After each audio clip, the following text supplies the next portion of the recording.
All righty. Man, I just thought there's a lot of people here. I just thought a kid, huh? Great job. Hallelujah. Hallelujah. There Torah portion today. I'm going to progress just a little bit on our Torah portion and go back into last week just a little bit. You know, as we walk through Exodus, we realize that Yahweh basically is fulfilling His promise to mankind. I think that might have started a little bit with Adam and Eve, that He was going to redeem mankind from its fallen state. Part of that redemption started here in Exodus, where He actually, let's go to Exodus 6 and verse 6, where He makes the famous promises, the I will to Israel when He sends Moses to deliver the children of Israel. And 6 and 7, He makes some promises to Israel here about the redemption. Say therefore to the children of Israel, I am Yahweh, and I shall bring you out from under the burdens of Mizraim. And we all know the spiritual significance of Egypt and Mizraim being actually the epitome of evil and the enslavement that we have under Satan. The picture of Pharaoh and Egypt being our enslavement. And He's saying, I'm going to deliver you from all this. I'm going to deliver you from their enslavement and shall redeem you with an outstretched arm and with great judgment. And actually, I think He does that for us as we walk through this life. I think we have a carbon copy here of the way our lives go. First, we're just walking along in the world, and all of a sudden, Yahweh shows up one day, out of the blue, and I'm just happy as can be, just being a pagan, walking through this life, and all of a sudden He decides, tell us on the ark. I hadn't changed. And He delivered me. He sets me free, and He comes into my life, and things start to change. And at the end here, He says, and I will take you as my people, and I shall be Elohim. I shall be a Yahweh, or a God to you, Elohim. And you shall know that I am Yahweh, your Elohim, who is bringing you out from under the burdens of Mizraim. And there's no question about it that I was delivered. I didn't deliver myself from sin. I didn't do much of anything but get in the way and mess it up as much as I could. And fight it all along the way. But it is the lovingness of the Father that nurtures us along in its deliverance to bring us to Him. Yahweh actually walked with man right from the beginning. He walked with Adam and Eve. He walked with Enoch. He walked with Noah. He walked with the patriarchs. And now, as we walk through this narrative of Egypt, He takes us, delivers us, and says, not only am I going to walk with you, I'm going to dwell with you. It changes with Egypt. He says, guess what? I'm going to make my abode with you, and I'm going to come in here, and I'm going to be I'm going to be a dwelling with you. And Exodus 25 is where this Torah portion starts, and we go there to Exodus 25.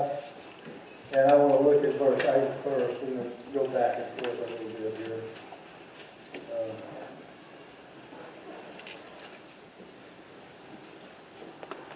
And they shall make me a set-apart place, and I shall dwell in their midst. Now, throughout human history, this has not happened to this point. Yahweh might have, even with Adam and Eve, He would come into the garden in the evening and be with them. But to say, now He's going to dwell with us. And this is kind of a futuristic picture of us today, where Yahweh's saying, guess what? I'm going to dwell with you guys. I mean, this is new. Today, He takes us, this clay temple here, and a lot of this is about the temple.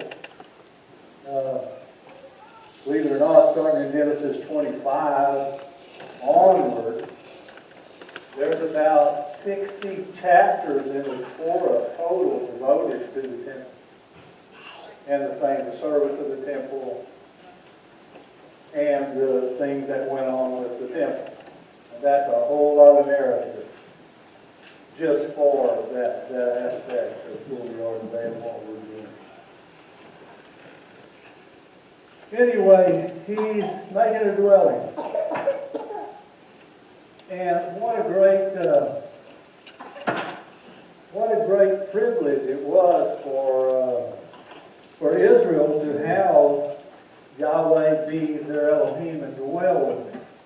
And I want to go to Romans 9, and I want to look at some passages there of just what he says he's doing for Israel. We'll go Romans 9, verse 4. And he says, who are the Israelites? Who are the Israelites? Who is the adoption? And the esteem? And the covenant? And the giving of the Torah? And the worship? And the promises? Wow.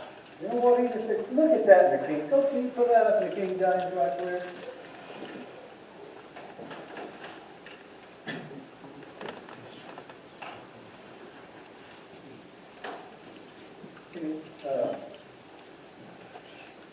Who are the Israelites to whom pertains the adoption? He's asking the question, who are these guys? And the glory. In other words, who has the glory of Yahweh? And the covenant. Who has these covenants? And the giving of the law, or the Torah. And the service of Elohim. You know we're blessed to be able to serve Him. And the promises. He just said a mouthful, didn't he? All of that pertains to us today. And in symbolic form, it was all delivered to Israel back there in these chapters that we're looking at right now. He did it to them so that we could go back and look and see how we're supposed to perform our deal with all of this. Go back up to the top of 4.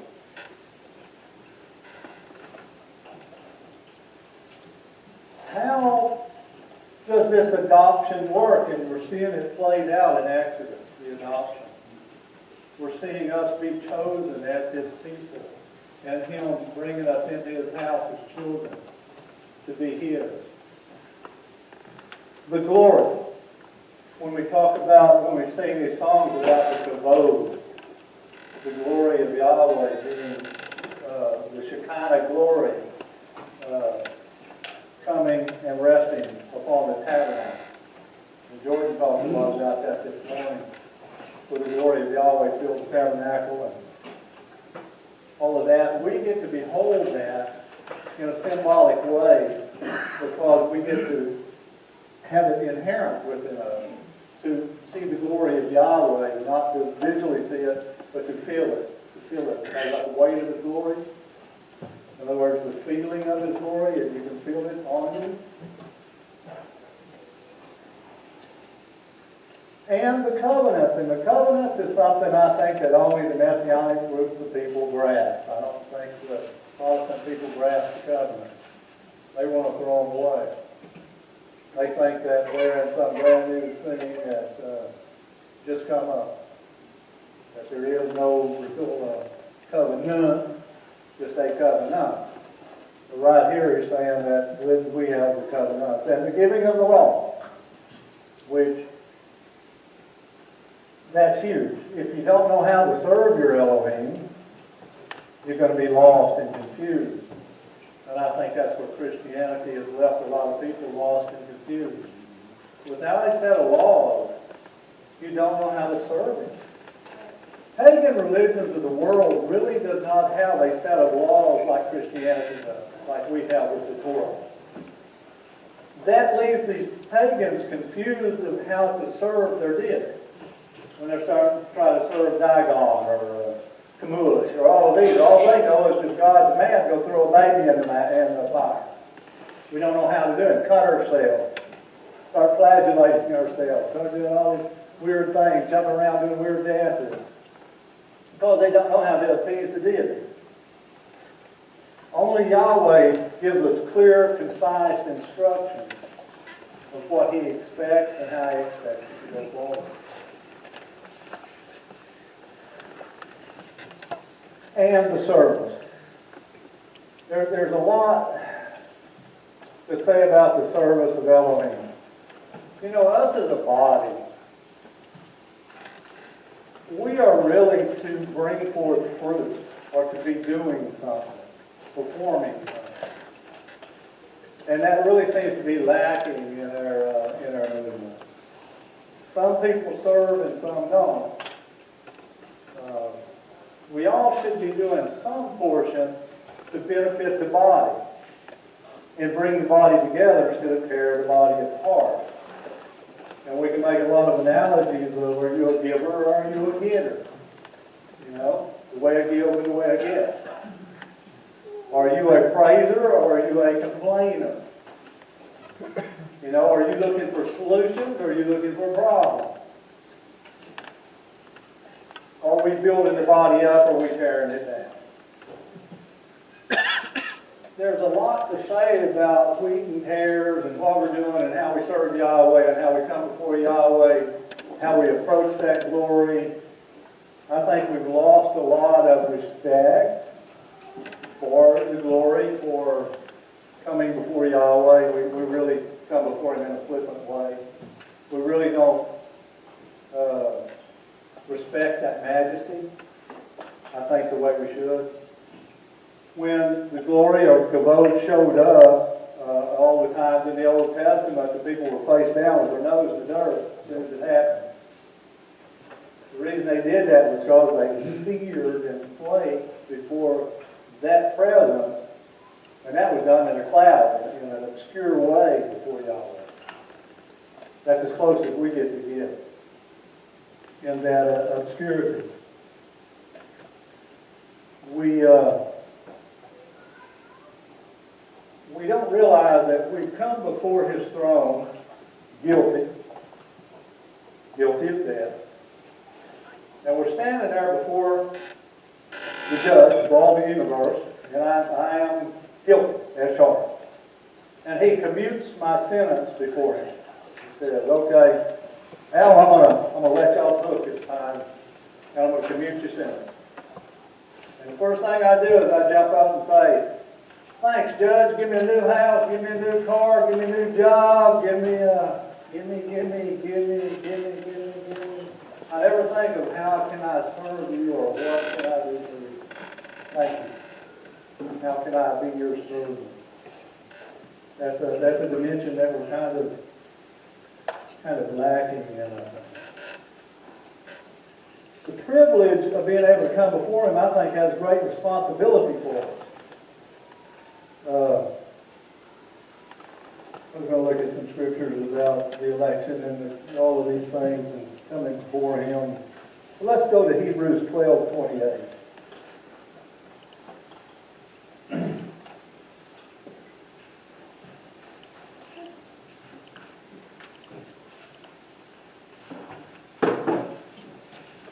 And we can go back to the other version. We don't have to keep King James long. I just want to bring that up there.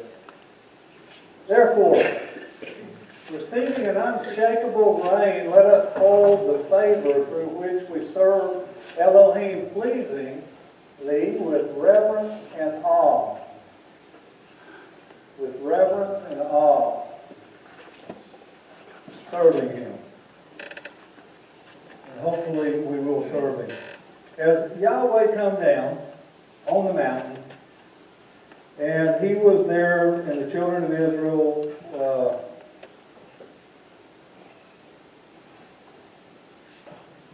serving Him. Let's go to Exodus 19:5. Let's just go back to where we're at. Because He says He's going to make these people His own particular treasure. His own particular treasure that He's going to make them.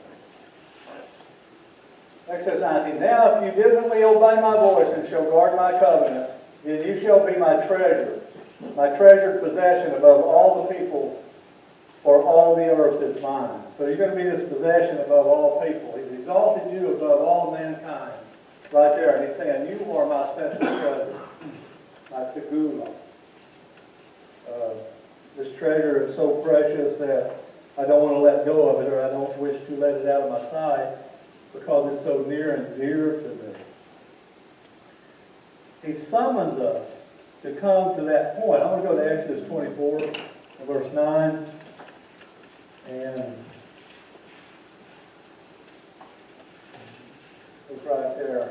And Moses went up, and Aaron also, and Nadab and Abihu, and 70 elders of Israel. They were actually called upon the mountain, while the rest of Israel stayed down there below the mountain. They couldn't come up on the mountain. They were kind of locked away. And Yahweh says, hey, I'm going to summon these guys to come onto the mountain. And they saw the Elohim of Israel, and under his feet, like a paved work of sapphire stone, and like the heavens for brightness. Yet he did not stretch out his hand against the chiefs of the children of Israel, and they saw Elohim, and they ate and drank. In other words, they had a meal. We're kind of coming on to the Passover season where we're going to actually kind of fulfill this in ourselves. We're actually going to do, we keep a memorial on the night, on the first part of the 14th day of the month. And at that memorial, we have a meal. And we believe that that is the time to keep what is Christianity calls communion. In other words, we believe that we have a meal with Yahweh once a year at that time. What we do each week here with bread and wine is to thank Him for physical bread and for physical wine. We do not consider that communion. Communion is, in my opinion, an annual event that we do yearly. And we do that on the first part of the 14th day. We keep a memorial that is dedicated to the Messiah, exclusively. On the latter part of the 14th, we keep a memorial of leaving Egypt. This is two different memorials. It is my belief that at the very start of the 14th, the Messiah took his rightful place as the preeminence of all things. As it says in, I don't know if I think I read Galatians, I'm not sure, where he says that he is the preeminence. Messiah is that Aleph part of that Aleph Tav. The very first sacrifice from the foundation of the earth. Jordan talked a little bit today about the first atonement this morning. And the first, when the temple was raised up. Well, the very first sacrifice given was before Adam and Eve was even here, in the foundation of the world. He was given that sacrifice, that preeminence, that first of all things, the firstborn of all creation, the first in all things. That Aleph, part of that Aleph Tav, the very beginning. And he took his rightful place, I believe, that night with his disciples. When he said, hey, this is me. Do this in remembrance of me. He didn't say do this in remembrance of leaving Egypt. He didn't say this is a memorial of being delivered from Egypt. He said, this is me. I just took my rightful position on the 14th day of the first month as being that Aleph of that Aleph Tav and that preeminence of all things. And dedicated. And give us the view of what it meant to be the very first sacrifice ever given on that evening. And we've known that as the Lord's Supper, or use that vernacular. And that's what we do. That's why on the very first part of the 14th, we come together, we just simply do bread and wine. We'll have a message and we'll worship one another.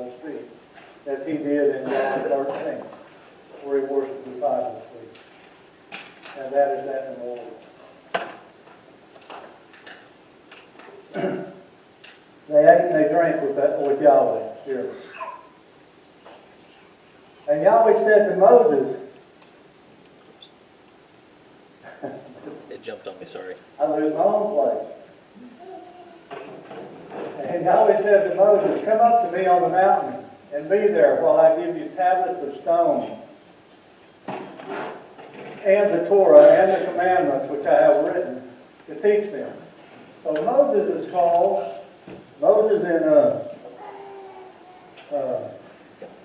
Joshua actually went on up the mountain a little farther, away from the 70 elders, and then Moses alone went on up to the top of the mountain.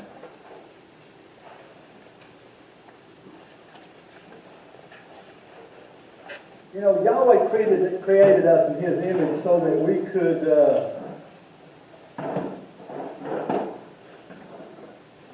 could have fellowship with Him. I believe that we have His image, so we have fellowship with Him, being in the same image as Him.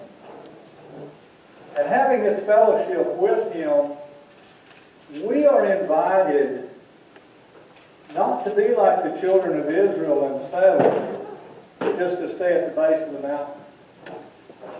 We're given opportunity today to come onto the mountain and come up the mountain and to go as high as He will allow us, as high as we wish to go. He will allow us, because He's opened the door to us to come as high as we can. We can ascend to the very top of that mountain.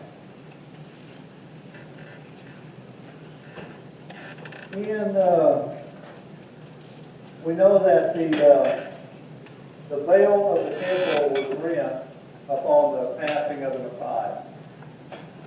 And we are able, like it says in Hebrews, to enter into the Holy of Holies and to come all the way to Him. So today we're not restricted to stay at the base of the mountain. We're able to come as Moses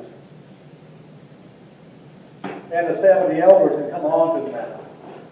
Not only are we allowed to come onto the mountain, we're allowed to go all the way to the top of the mountain in this session, because we are able to come straight to Yahweh.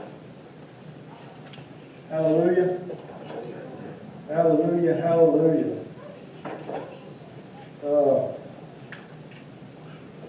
The people at the base of the mountain were content to let Moses speak to them so that they didn't have to speak to Yahweh. They really didn't want to hear Yahweh's voice, did they? They didn't really want to go close to Yahweh. As a matter of fact, when they come up on the mountain, it says they fled back in fear and removed themselves back away from Yahweh. They really didn't have that heart to come close. I hope we have that heart to draw close to Yahweh and decide just how high we can go. Let's go to Hebrews 10:19.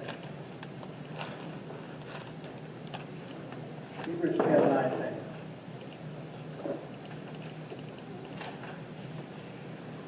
So, brethren, having boldness to enter into the set-apart place by the blood of Yeshua, and by a new living way, which He instituted for us through the veil, that is His flesh, and having a high priest over the house of Elohim, let us draw near with a true heart, in completeness of a belief, having our hearts sprinkled from a wicked conscience, and our bodies washed with clean water. Are we willing to do that? Are we going to settle, like the children of Israel did, to be content to be at the base of the mountain and not hear His voice? As a matter of fact, not even desiring to hear His voice. Good? You know about that, you're taking their birthright. That's their birthright here this morning. The nation of priests. How can you serve someone if you say, hey, I want to work for you, but I'm not going to listen to anything you tell me? I don't even want you to speak to me. You speak to the guy over here and let him tell me. But I don't even want to hear your voice. That ain't going to work well. Anybody who works people knows that ain't going to work well. You know why Yahweh allowed that? To give the people some fudge room, because if he told them directly, like he told Moses, the reason he wasn't going to go with them is because he was going to have to kill them, because they're not going to do what he said. When he told Moses, I'm not going to go with y'all in the wilderness, and Moses was the one that sat down and said, no. No, if you don't go, just keep me right here. I'm not going either. And Yahweh capitulated and went with them, but the reason he wasn't going to go with them is because he was going to kill the children of Israel because they wasn't going to do what he told them to do. What's the way out of it? He didn't tell them directly, so they had a little wiggle room. I don't know, maybe it's a little better if somebody else tells you than you tell them directly. If I tell an employee something directly, and I know he understands it, it's going to be a little more difficult for him when he doesn't do it than if somebody else told him around the corner. In other words, I tell somebody else tells him, maybe I can think he didn't understand it that well. It gives them some fudge. That would only make it harder now, because now, Messiah's coming, everybody can have the Spirit. Exactly. Now he can speak to you directly. He went past all that. We have to have that. James 4, verse 8. We have to have that. We have to have that heart. We're going to get to the Torah portion about the heart here in just a second. We got a couple hours, don't we? Hallelujah! We'll be through with the introduction here in just a second.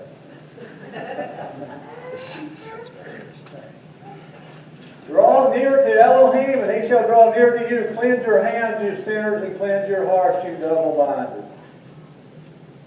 So, let's draw near to God. Draw near to him, and he'll draw near to us. Yep. And hopefully we do draw near to him. Hopefully our names are written in a city. Let's go to Hebrews 12:18. Now we'll talk about drawing near to Yahweh and those who did draw near to Yahweh and what the deal is once you get there. Is for you have not drawn near to a mountain, touched and scorched with fire and blackened with darkness and storm, and the sound of a trumpet and the voice of words, and those who heard it begged that no further words should be spoken to them, for they could not bear what was commanded. If even a beast touched the mountain, it should be stoned or shot through with an arrow. And so fearsome was the sight that Moshe said, I exceedingly fear and tremble. But you have drawn. You, that's talking about us. Where it says you in your Bible, put your name there. Everywhere it says you in the book. But you have drawn near to Mount Zion, and to the city of the living Elohim, to the heavenly Jerusalem, to myriads of messengers, to the entire gathering of the assembly of the firstborn, having been enrolled in heaven, and to Elohim, the judge of all, and the spirits of righteous men made perfect, and to Yahweh, the mediator of Yeshua, the mediator of a new covenant, and to the blood of sprinkling which speaks better than the blood of Abel. That's us. We are called to come right before him. This is a roll call thing. That's one of the things that's why the holy days are so important. Yahweh demands your presence. He says, hey, this is I got seven appointments for you. This is a roll call. You're to be there. You're to appear personally before me on these 7 days during the year. And he expects you to be there. And when you tell him, well, golly gee, I had something more important to do, it's not going to go well, folks. I don't think it's going to go well at all. He wants us there, and he wants us to be with him. Anyway, let's go to our Torah. Let's go to Exodus 25. That's our Torah portion for today. Exodus 25.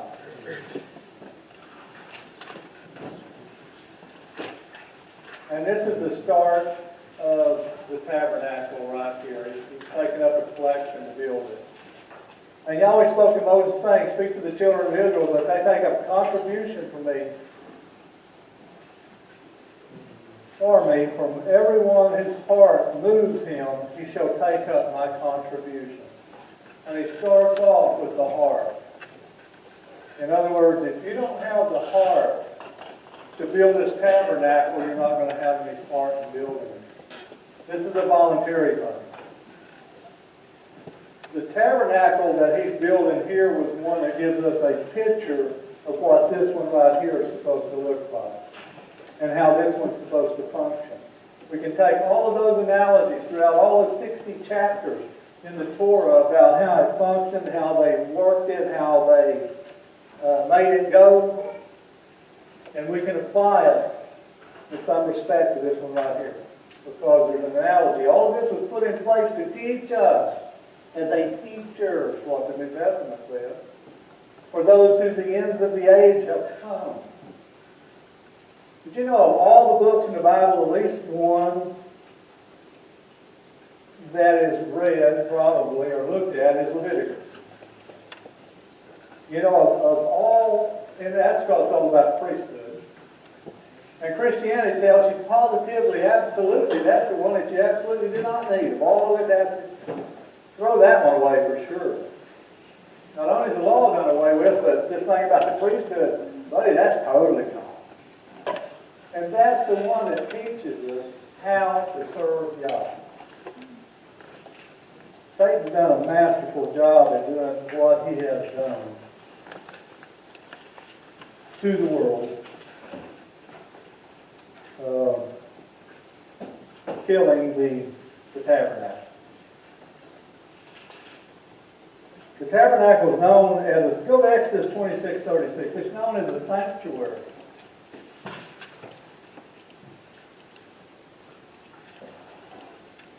Exodus 26:36.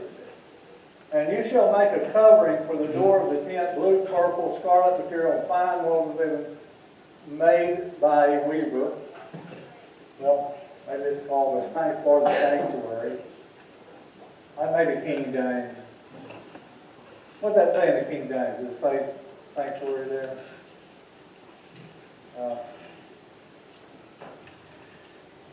The tent. That one uses the tent. I don't know, I should have looked that word up, I guess. Anyway, it is a sanctuary. And I don't have a good reference to that, because I just used that one. It's also known as the tabernacle, as the dwelling place of Yahweh. And we go back to Exodus 25:8, look at that. It is there. 25:8. It is.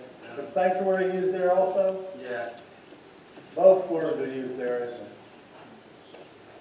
it? 25:8. Now let them make me a sanctuary that I may dwell among. Is that word actually sanctuary, or is that just a Greek rendition? What does it say in the Scriptures? Set apart place. That would be holy. That would be Kodesh, probably. I don't know what the place is. Maybe the Kodesh Holy Sheep. The holy.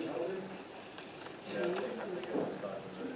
Because in other words, they usually say the end of appointment or meeting. Yeah, that's Mikdash, consecrated thing, a place, especially a sanctuary. I guess semantics, we're playing word games here with that word. Anyway, it's a place of his abode, a place for the congregation. It's also, let's go back to 29:42 in Exodus. Let's look at that, 29:42, and see what that says.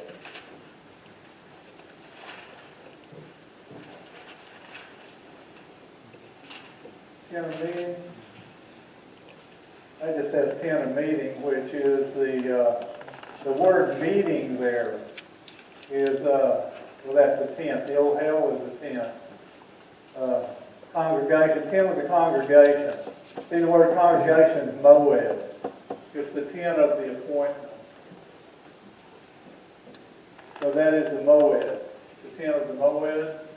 It's referred to that way a lot in Scripture, the tent of the Moed. Because that's where the meeting took place. That's where you're summoned to come to him. The tent of the Moed, the tent of meeting. And here's where we meet with him today. He meets with us here in our bodies and comes to dwell with us in the meeting. Ricky, you got something? Yes, that's called the tabernacle of the congregation. Right, tabernacle of the And congregation. if you look at the number behind it, it's 4150. And that's used a lot in the Old Testament. What does Deuteronomy 10:1, 10:1 and 2, there's the tabernacle of the testimony in the King James. I don't know, what is that word testimony there? At this time,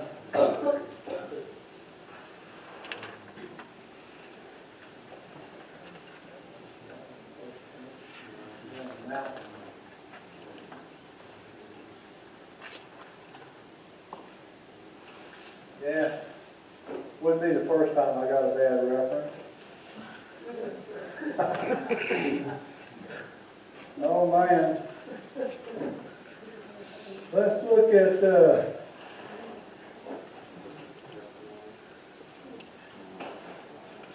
one's come up to me. That ain't bad. the tabernacle of the testimony.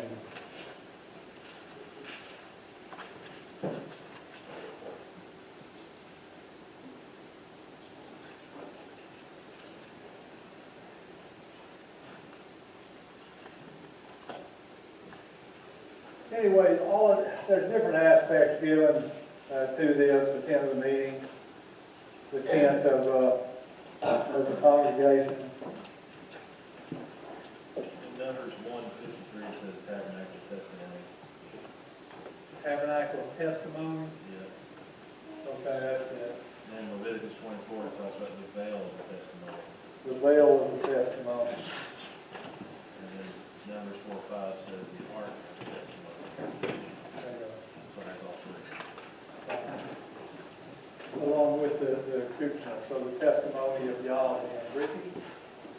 He uses the word sanctuary again in the King James in Isaiah 60, verse 13. It says, beautify the place of my sanctuary. I don't know if it's the same number as the one in Exodus. Anyway, all of these things are pictures of us. We're the testimony. We're the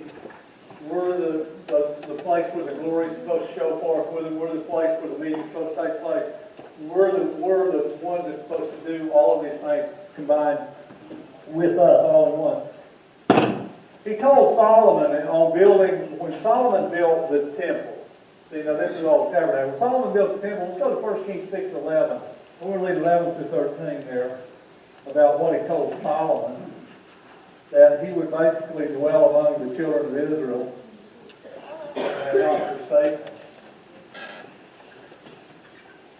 And the word of Yahweh came to Shlomo, saying, this house which you are building, if you walk in my laws and do my right rulings, and you shall guard all my commandments and walk in them, then I shall confirm my word with you, which I spoke to your father David, and shall dwell in the midst of the children of Israel, and not forsake my people, Israel. So he's going to dwell in our midst. He's going to be right here with us, and he's not going to forsake us. He's going to be right with us, walking with us, taking care of us. And as long as we follow his edicts and do what he says, he's going to be right there with us. So if we have that willing heart, and let's go to Deuteronomy 6:5. That willing heart is what we really, really want to have.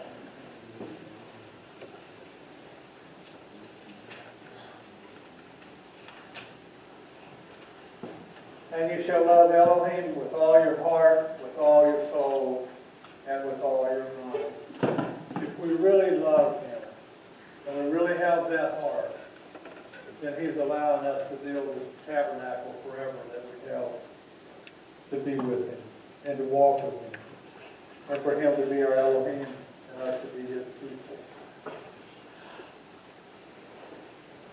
You know, the heave offering, actually this is the heave offering, the offering of the heart, also called the heave offering. And the heave offering was something that was lifted up to Elohim. It was a elevated offering, heave offering. The elevated offering. The wave offering, the heave offering showed that He was sovereign of all the universe. In other words, I'm picking it up to Him, saying, you're the sovereign one that this is dedicated to. The wave offering, giving it to all four corners, showed that He was the Elohim of all the earth. When they waved the offerings, they're showing that He had dominion over everything. So, Him being among His people, the wave offering, the wave bread, every corner of the earth. One testifies to His majesty on high. The other, again, of Him being with His people. And that's Him, our Elohim, with us. Through thick and thin and through all things. Let's go back to Exodus 25.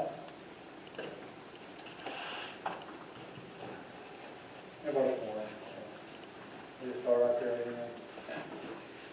If they take up a contribution from me, or his heart moves him, he shall take up a contribution. And this is the contribution which you shall take from him: gold, silver, bronze, blue and purple, and scarlet material, fine linen, goat's hair, ram skin dyed red, fine leather, acacia wood, and oil for the light, spices for the anointing oil, and for the sweet incense. I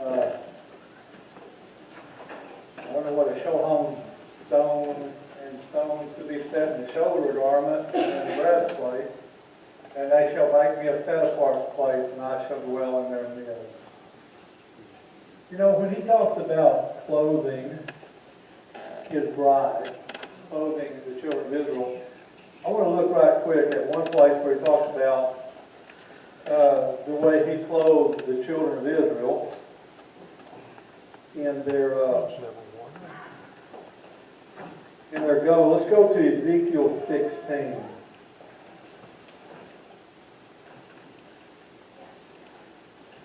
You know, sometimes these decorations, Yahweh decorates things sometimes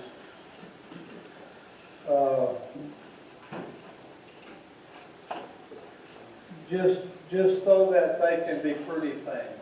They're not necessarily a function, just something that's pleasant to look at. Some of us are just pretty. Some of us have to function. Yeah, whatever. Take that any way you want to. 16:10. Let's go down to 10. Well,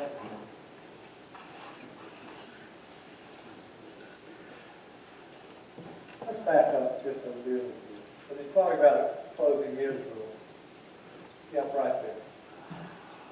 Again, I passed by you and looked upon you and saw that your time was a time of love, and I spread my skirt over you and covered your nakedness, and I swore an oath to you and entered into covenant with you, and you became mine, declares the Master Yahweh. And I washed you in water.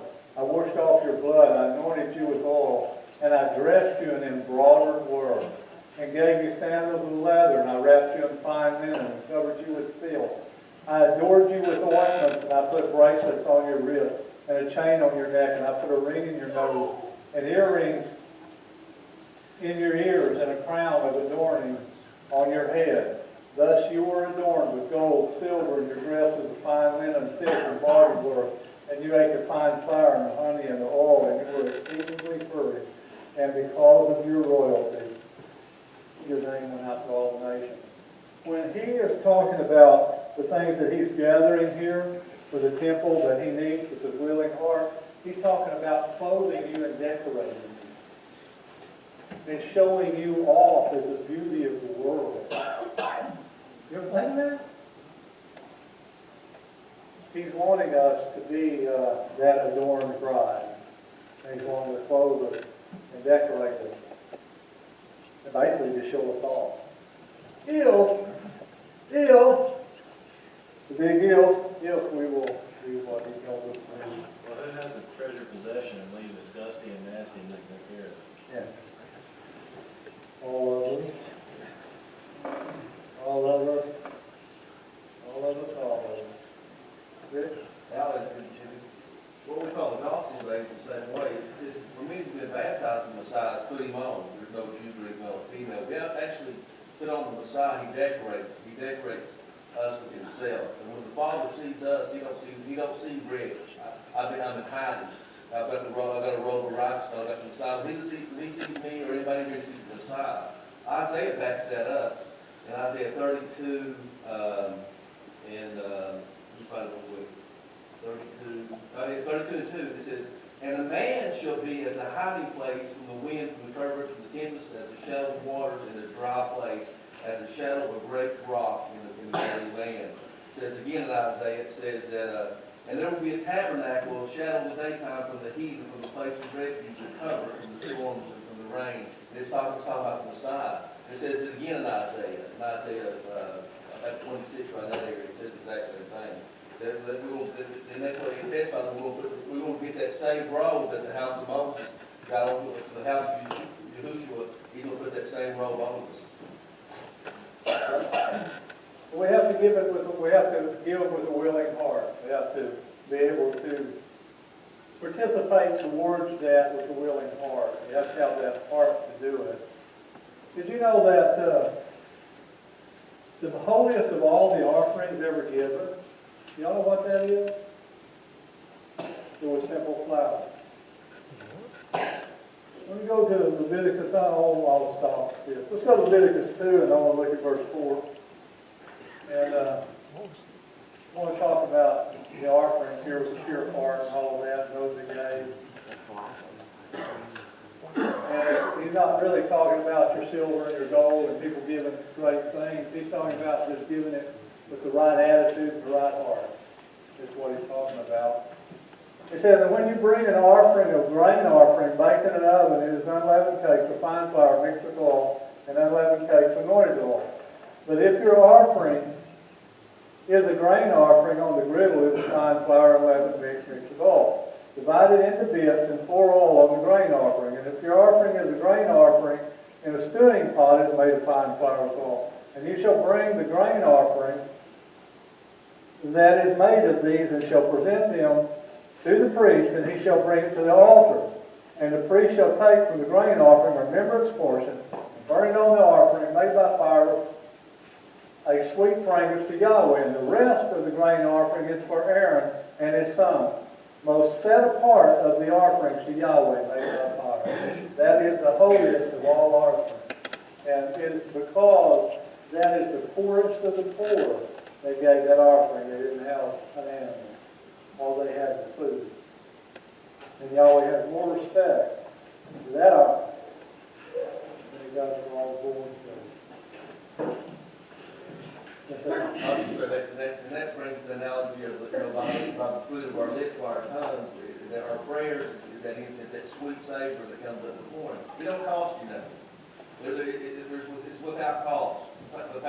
The price has been paid. We just do it honor and glory and humble service to the Elohim, giving the sacrifice he's well pleased with.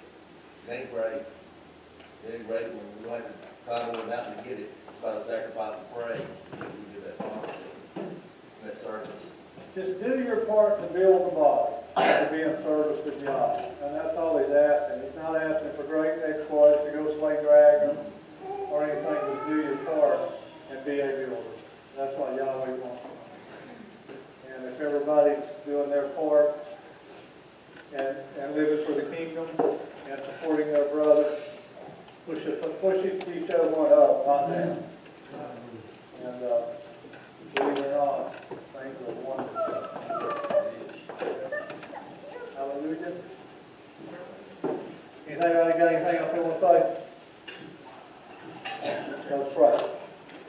Barakah Yahweh La'ish Barakah.